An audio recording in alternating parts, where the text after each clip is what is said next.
Israel को पता था कि आज नहीं तो कल मिस्रवा जो है ये किसको रोकेगा, सुएज नहर को रोकेगा। युद्ध की स्थिति में रोक सकता है कि नहीं रोक सकता है? एक बार रोका भी था युद्ध की स्थिति में, तो युद्ध बंद करना पड़ा लोगों को। समझ में आ गया कि नहीं? इसलिए यह अपना एक छोटा सा समुद्री रास्ता कब्जा लिया। यहाँ पर 1967 में इजराइल ने पूरा सिनाई कब्जा कर लिया, कहा कि मेरा है। समझ में आ गया? और इजराइल को पता था कि सऊदी अरब वाले कभी भी इजराइल से नहीं लड़ सकते, इतनी इनके पास हैसियत ही नहीं है। इनसे इजराइल से लड़ सकता है तो बस दो ही मुस्लिम कंट्री लड़ सकते हैं। यहाँ मतलब इसके पड़ोसी में दो ही, एक यहाँ से मिस्र और इधर से ईरान, और ऊपर से तुर्की। ये तीनों एडवांस कंट्री हैं सब। देखिए आप कितने भी बहादुर रहेंगे, घिर जाएंगे तो गिर में तो सोचा शेर घेरा जाता है लड़ाई में, तो मायने रखता है। पाकिस्तान के बाद परमाणु बम है, इसलिए पाकिस्तान, देखिए जब परमाणु संपन्न देश हो जाते हैं ना, तो फिर लास्ट ऑप्शन परमाणु है, वो आपको शक्तिशाली या कमजोर नहीं देखता है। अब मान के चलिए को परमाणु बम अमेरिका में पटक दिया, तो आप कितनों उसको इंटरसेप्ट कर दीजिएगा तो ब्लास्ट होगा ऊपर, गिरेगा आप ही के ऊपर ना। तो परमाणु तो एक प्रदूषण है, आप जमीन पे फैलाइए चाहे हवा में फैले, मरना तो आपका फिक्स है। तो परमाणु संपन्न को हम साइड में रखते हैं, इसीलिए ना अमेरिका किसी को परमाणु बम रखने नहीं देता है। तो उसकी दुश्मनी है किससे? ईरान से, और ऊपर में तुर्की और ये लड़ाई नहीं करेंगे क्योंकि दोनों नाटो के देश। दोनों किसके देश? नाटो एक सैन्य संगठन है, तो इसने तुर्की को शांत कर दिया। ठीक है, अब बच गया इजराइल। कौन? इसने 1967 में पूरा सिनाई कब्जा कर लिया और एक ही शर्त पे छोड़ा कि छोड़ेंगे, लेकिन हमेशा याद रखो कि तुम इजराइल को मान्यता दोगे, इजराइल के खिलाफ युद्ध नहीं लड़ोगे। तो देखा कि भैया हमारा खोई हुई जमीन वापस आ रहा है, क्या जरूरत है हमारा दूसरा की लड़ाई में पड़ ले बिना, है कि नहीं? लोग फिलिस्तीन चिल्लाते, अरे भैया तुम्हारी लड़ाई तुम लड़ो ना, नहीं समझे? इजराइल फिलिस्तीन वालों के साथ चलिए, हमारी संवेदनाएं हैं, आपको कुछ घटे उठेगा तो पैसा भेज देंगे। लेकिन फिलिस्तीन वाला सोचता है ऐसा कि जब इजराइल उनको मारे तो भारत अपन काम धाम छोड़ के हमारा बचाने चले। तुम आओगे हमारे कश्मीर मुद्दा में? बात करते हैं लोग, हम आएंगे बचाने के लिए।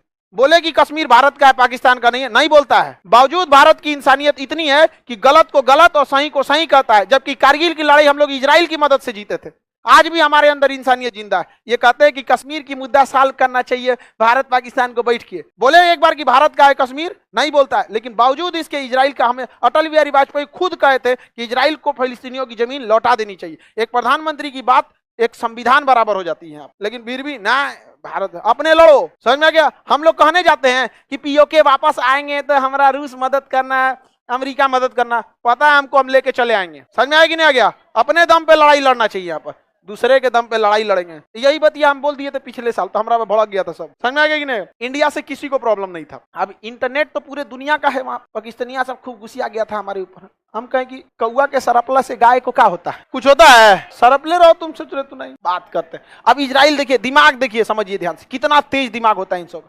इसने वापस किया क्या चीज? सिनाई वापस किया, सिनाई पर। अब इसमें फ्रंट फुट पे कौन था? इजराइल, क्योंकि जीता था।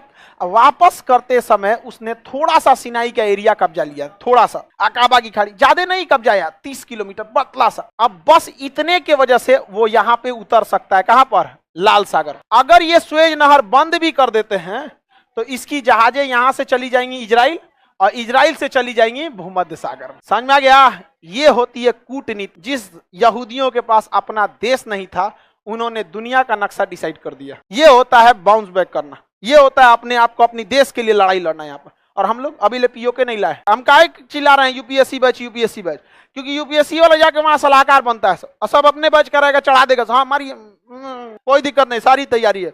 नेतवा का तैयारी है, एकदम तैयारी, मारिए, जाके धो देगा सब। आप समझ में आ रहा है कि नहीं आ रहा है? किसी को दिक्कत? हमारा प्लान बहुत दूर तक का, समझ में आ रहा है कि नहीं आ रहा है? हम फौज में नहीं गए तो क्या हुआ, लेकिन आज भी उम्मीद नहीं छोड़े हैं। लड़ेगा तो लड़ेगा आदमी, आखिरी उम्मीद तक लड़ेगा यहाँ पे। ऐसे कैसे नहीं जाएगा आदमी? यहाँ पे ले आके आएगा आदमी वापस। यहाँ पे इजराइल देख रहे हैं कि नहीं देख रहे हैं? कितना खतरनाक दिमाग लगा। अच्छा, अकलेल बकलेल रहता तो कहता ठीक है, हम तुम्हारा सिनाई वापस देते हैं, तुम हमारे से युद्ध मत लड़ना, आइए ले जाओ। यहाँ पे हो गया रहता, खत्म हो गया रहता कि नहीं? थोड़ा सा एरिया लिया, थोड़ा सा, पूरी दुनिया हिला दिया। अब अगर दुनिया ने, अगर कहीं गलती से, कौन करेगा? सुएज नहर को बंद करेगा या सुएज नहर को बहुत महंगा करेगा, तो इजराइल कहेगा कोई दिक्कत, तुम अपनी वाली पानी वाली जहाज यहाँ लाद दो, आएगो दूसरा जहाज यहाँ हम भेज देंगे, यहाँ हम उतारेंगे, ट्रक से लाद के यहाँ पहुंचा देंगे। समझ में आएगा कि नहीं आएगा? इसकी पूरी अर्थव्यवस्था डिपेंड करती है इसी नहर पर, और इस सुएज नहर का इकोनॉमी बर्बाद करने के लिए अभी भी चाबी किसके पास? इजराइल में। कहेगा 5,000 छोड़ो ना, हमारा एक कंटेनर पे 1 करोड़ तुम दे रहे हो ना एक जहाज को जाने का, हमको 1 करोड़ नहीं चाहिए, तुम 10 लाख दो, यहाँ जहाज ला दो, हम ट्रक से यहाँ पहुंचवा देंगे। तो उसको तो भैया something is better than nothing, अभी उसको सुएज नहर से कुछ नहीं आ रहा है, फ्यूचर में आ जाएगी ही नहीं। 2 साल बस ऐसा करेगा ना तो इसकी इकोनॉमी गिर जाएगी, 2 साल में इकोनॉमी गिरा देगा। इसलिए कभी भी इजराइल के मैटर पे मिस्र चू चाय नहीं करते, और ये नाटो के वजह से कुछ नहीं करते। बच गए ईरान, बच गए कौन? ईरान। ईरान का जितना बड़ा वैज्ञानिक होता है उसको मरवा देता है कौन? इजराइल। जहर खिलवा देगा, गाड़ी पलटवा देगा, गोली मरवा देगा, सुसाइड करवा देगा, पत्नी से जहर दिलवा देगा। समझ, वैज्ञानिक है, उनको क्या पता कोई सुंदर लड़की है, कैसे है, ये है वो है, दोस्ती की फंस गए, उनका पता नहीं कि जासूस है। समझ में आएगा कि नहीं आएगा? लेकिन तुम लोग मत खुश हो कि तुम्हारे पास कौन जासूस है, बेरोजगार के पास इजराइल जासूस भेजेगा यहाँ पे, करेगा हाँ सर। अब बच गया, देखिए इजराइल के लिए कौन बच गया? पाकिस्तान। ईरान को तो निपटाइए दिया, मिस्र लड़ेंगे नहीं तो मर जाएंगे, नाटो तुर्की आएगा नहीं नाटो का, बच गया कौन? पाकिस्तान। पाकिस्तान से वो कभी डायरेक्ट नहीं लड़ेगा क्योंकि पाकिस्तान के पास परमाणु संपन्न है, और एक वो परमाणु बहुत है किसके लिए? इजराइल। इसलिए वो भारत को आगे बढ़ाएगा, भारत को देता है बराक मिसाइल, भारत को देता है गाइडेड मिसाइल, भारत को देता है ड्रोन टेक्नोलॉजी, भारत को दे रहा है आयरन डोम। वो भारत को इतना पावरफुल कर देगा कि भारत मार देगा किसको? पाकिस्तान। और केक कटेगा इजराइल में, केक कटेगा सब में बटेगा, कहां पे? इजराइल। इसको कहते हैं दिमाग। समझ में आ गया कि नहीं आ गया? कलम की ताकत इतनी दूर तक होती है, बिना एक गोली चलाए वो अपने सबसे बड़े दुश्मन को पस्त कर देगा, और हम लोग छोड़ने वाले नहीं हैं। हम लोग पाकिस्तान छोड़ेंगे?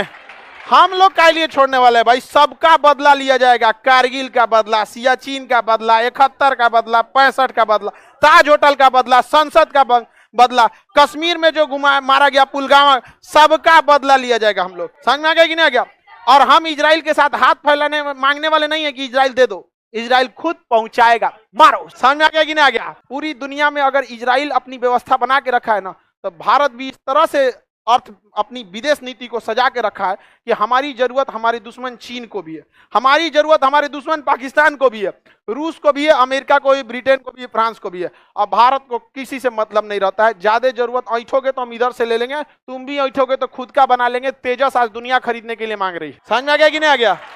हम इजराइल का साथ क्यों देते हैं? हमारा रिश्तेदार है तो ज्यादा नहीं, हमें कौन चीज लगता है? तुम हमारे देश के लिए सही हो, हमारे लिए सही हो। हमें तुम कुछ भी गरिया लो, कुछ भी बोल लो, अगर हमारे देश के लिए सही है तो तुम मेरे लिए सही हो।